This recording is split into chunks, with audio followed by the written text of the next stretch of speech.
Hello everyone, so today is self-portrait day, so I decided to do something that I'm not used to and doing a semi-realistic painterly style portrait of myself. Had reference up and everything, and it was something I struggle with is doing realistic portraits of myself specifically. I can do it of other people, I enjoy doing portraits, but when it comes to self-portraits, I always have a little bit of a struggle working out how the portrait is going to turn out. This is one that I feel like turns out very well, but you can see here that I'm working on the sketch and trying to make sure that everything is in place correctly. A little bit towards the coloring stage, you'll see me kind of finagle a little bit because I noticed that there was a little bit of an off-centerness to the portrait already after I flipped the canvas.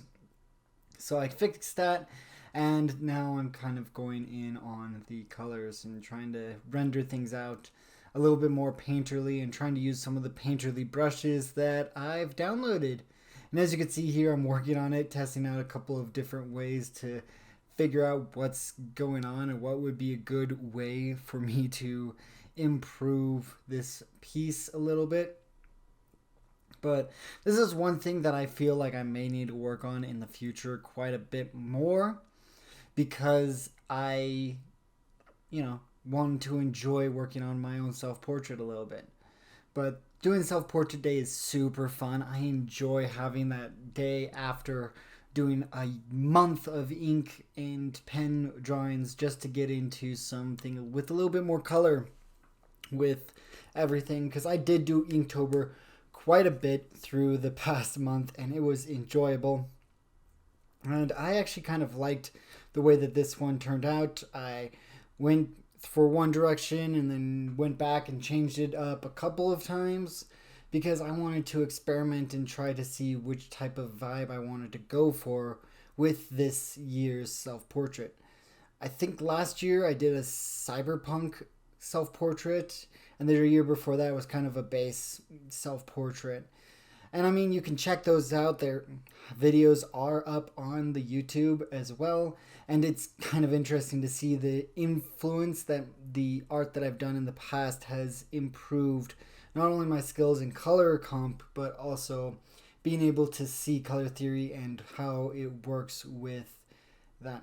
Now, one thing that I noticed was a huge struggle for me in this piece was my hair. Because even in the references, it was a darker blonde or darker brown or light brown. It wasn't super in either side. So I tried being a little bit more graphic and trying to figure things out with that and trying to move things into a more shape driven aspect. And it worked for a little bit to get those base shapes in and have me work on the art a little bit more coherently. But I did not feel like I had the correct grasp on it until closer to the end, where I specifically targeted the rendering of the self portrait with the hair and kind of pushed that a little bit more. And there was quite a bit of me trying to finagle a number of different aspects for this illustration, trying to get into a decent spot where it looks more like me. So I put it up to a mirror and trying to see where I didn't look correct. So you'll see these red lines of me change the perspective of how things work, as well as me changing the neck and where different placements are. Because this is very much a painterly style. This is very much something I'm not used to anymore. I used to do this every other day in college, and now it's, something that I kind of should fall back to a little bit more here and there just to keep up those skills that I grew up doing. And I think this piece kind of shows the strength of me being able to, not stay set in stone in a specific way for any rendering. Whether it is what you see through here is me going from one place to another, to a different spot, to a different type of rendering, to painting it with one brush and then seeing that another brush does whatever I was doing earlier so much better, and trying to add rim lights and things like that. This was definitely a way for me to grow as an artist, and I enjoyed what I could do with this piece, and I enjoyed trying to figure out where everything was going to end up, because in my reference photos, sadly, because of how my apartment's set up, there were a ton of focal points and rim lights and light sources coming from all directions.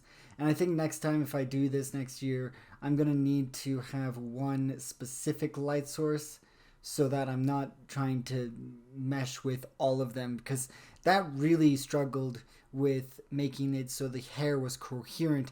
And you'll see me just rendering out the hair after a bit. It was just the hair for quite a bit of this rendering, because I was trying to make sure it didn't look like it was just like, oh, it's just painted on, I wanted to make sure it looked somewhat fluent and somewhat connected. And I noticed that maybe changing the background color would work or something along those lines, but it was definitely a process for me to figure out how to make this self-portrait work a little bit better than last year's, because I have been doing a lot more illustrating and painting this past year, and I hope you guys enjoy this and enjoy the process that I show to you guys with this piece, because it was still fun to do and I enjoyed every bit of it. And if you guys can spend the time to do a little self-portrait of your own today before the day's out, let me know in the comments, and maybe share the link of the Instagram links to it or whatever. Thank you everyone for watching. I hope you guys enjoy this. Remember to comment what you guys think, as well as like and subscribe. And I hope to see you guys again next time. Bye.